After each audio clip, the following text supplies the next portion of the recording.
time. And my first question would be, as you know, in our South Asian community, you can only be a doctor, an engineer, or a lawyer.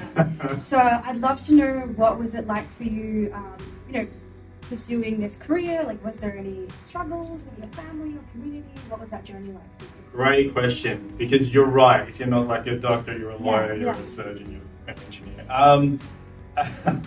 I think the older I get, the cooler I realise my parents were. Okay. And so, look, I'm sure my parents would have loved for me to have been 40 other occupations or been in any other industry. But they were really cool, and they supported me,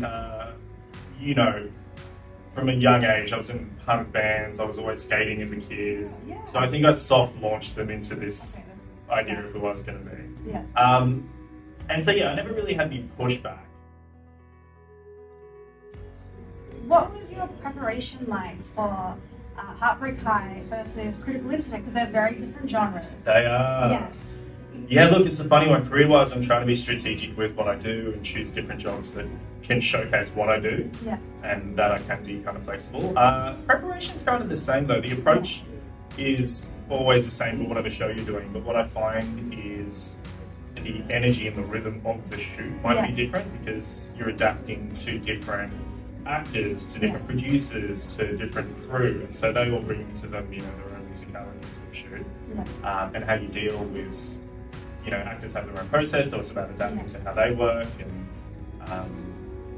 tonally just setting the right vibe for what that set is going to be. Yeah.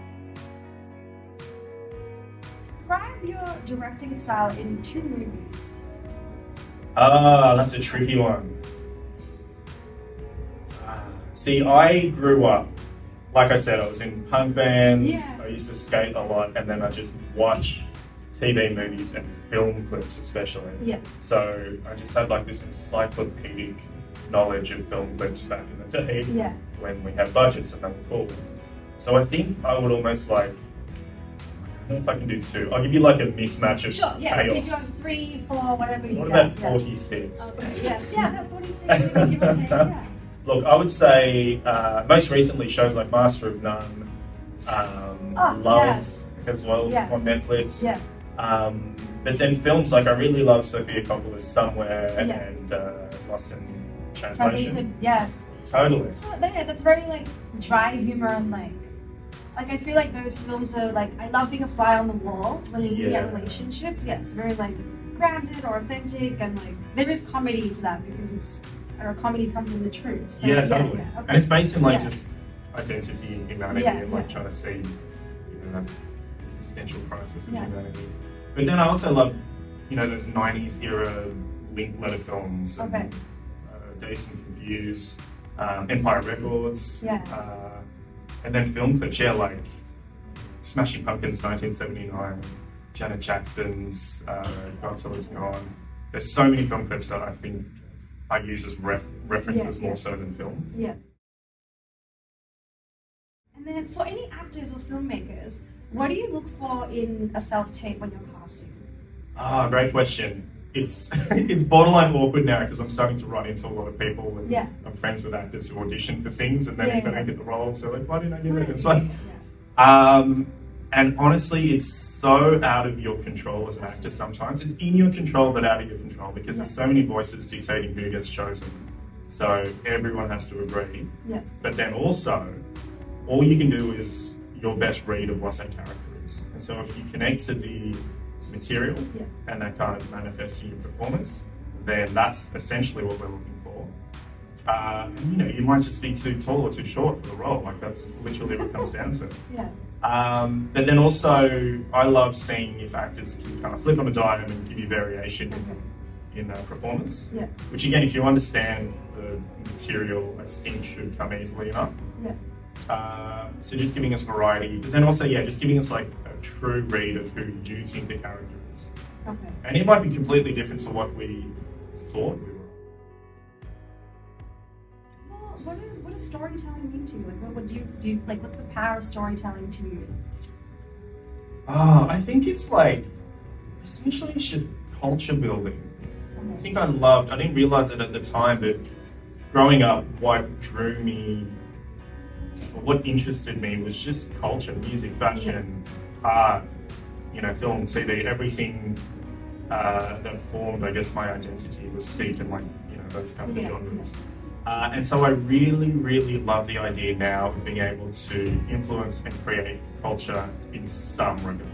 Okay. So Heartbreak High is a great example. 100%, yeah. Yeah, because it was so successful, but also it was the most of my DNA I've ever put in a show, I'd say. So it was a great opportunity for me to showcase music, fashion, comedy, all those elements that I love.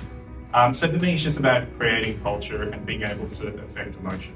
So again, if I can make you laugh and cry in a show, I could care if it rates terribly, but if I know that I've affected someone in that world, it's kind of everything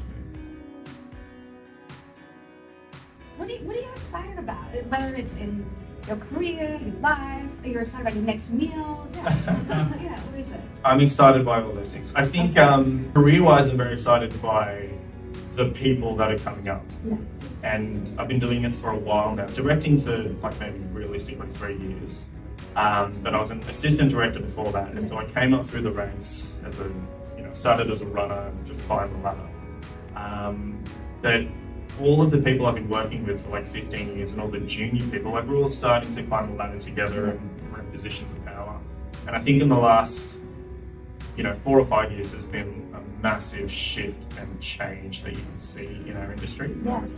And so I'm really excited about what that's going to evolve into. And it's going to change the landscape. It already is. You see the quality of what we're making now, and it's the world stage, and we're winning Emmys, and we're on a world stage now. So I'm excited to see where that goes, and I'm also excited for lunch. Really excited to see where your career goes and the amazing stories that you tell us. And thank you so much for your time. I really appreciate it. And thanks for reaching out. I love it, and it's really nice to have a connection to the culture. I will do again. Thank you. Have fun, everyone.